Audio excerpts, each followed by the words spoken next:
In this video, we're going to take a look at how to use some of the most popular number formats in Excel and how to change them if you need to. And if you'd like to grab a copy of the Excel file I use in this video, just click on the link in the description below. Okay, on this worksheet, you can see that I've got a bunch of different formats in column B, and then I've got some data in column C that are in those formats. So what we'll do in column E is we'll recreate each of those. So we'll start off with general.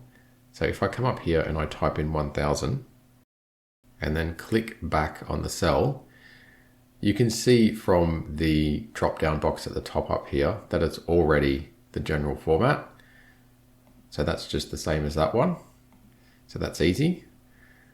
The next one is the number format. So if I type in 1000 again, okay, so that's now the general format, that's the default. If we want to change it to a number, we can come up to the drop down, click on number, and you can see that that's now changed to 1000 with the 2 decimal places. So that's the standard number format in Excel here. Now, if we want to do a currency format, I'll just type in 1000 again. And once again, that starts off in the general format. We'll come up to the drop down and choose currency. Okay, so that's just like the number format, only it's got the $ at the front. And then we'll do accounting. And we'll come up here and choose accounting from the drop down. Okay, so that's very similar to the currency format, but if I just widen this column, you can see that the difference between currency and accounting is that the currency symbol, the $ is left aligned in that cell. So no matter how wide we make that column and that cell at E7, the $ stays over on the left, whereas with currency, it's aligned towards the right. Okay, let's have a look at a couple of these dates now. So if I type in the 12th of the 12th, okay, so Excel has immediately picked up that that should be a date, and it's put it in the custom date format. So that doesn't actually appear on the list, but it will be in more number formats. Okay, so you can see there, that's picked custom, and it's got day dash month, month, month. So that's why it's got 12 dash DEC in that cell now. So Excel did that on its own. It changed that format. It didn't just leave it as general.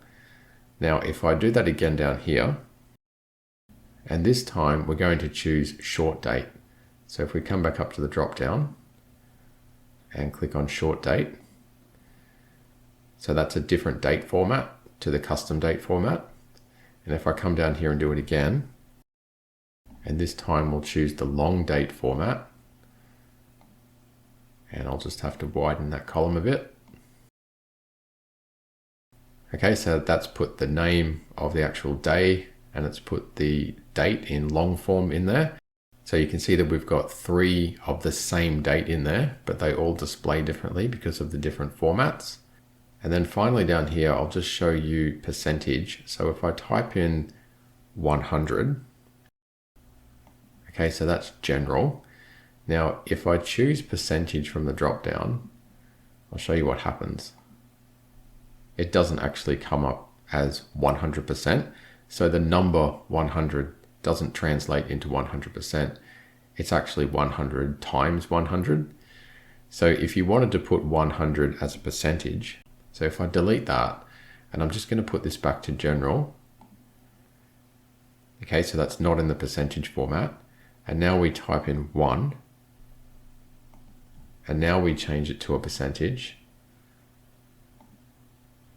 That's now 100%. Okay, so when you're entering numbers into your cells, 1 is 100%, which means 0.1 would be 10%. So if we want to recreate this number over here, we would actually need to type in 1000. So I'm just going to put that back to general again, and we'll start from scratch. Get rid of that. Type in 1000. Change that to percentage. And that's now the same as what's in cell C15. Okay, so that's a little overview of the different standard number formats that you can find in Excel.